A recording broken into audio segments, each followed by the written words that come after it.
It's part 61 of the Dogs of Ancient Egypt, and I have two named dogs for y'all to look at, though they actually have the exact same name. These are dogs number 101.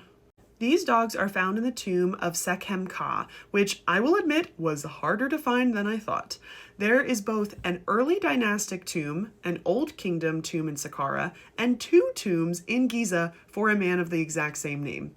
And I have been able to figure it out, but this took a little bit of research. This is the Old Kingdom tomb that is found in Saqqara. It was excavated in the early 1900s by Sir Flinders Petrie and Dr. Margaret Murray. It's in the northwest portion of Saqqara where there aren't actually a lot of tombs, and the superstructure was mostly gone when it was discovered. It consisted of a sculpted chamber, a false door, and an outer wall. We know that Sekhemka had a wife named Kentikos and at least two sons, Sekhemka Jr. and Ka'ah, and he had also two daughters, Canute and Atha.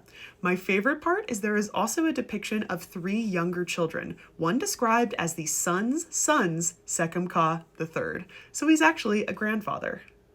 The tomb wasn't preserved enough to list any of his titles, but he does appear wearing a leopard skin, which you can see right over here, which could indicate that he held some sort of priestly title. Now the dogs, or should I say dog, is portrayed on either side of the false door. On one side, it is laying down underneath the chair of Sekhemka while his wife is sitting there at his feet. And on the other side, it is depicted sitting wide awake underneath his chair.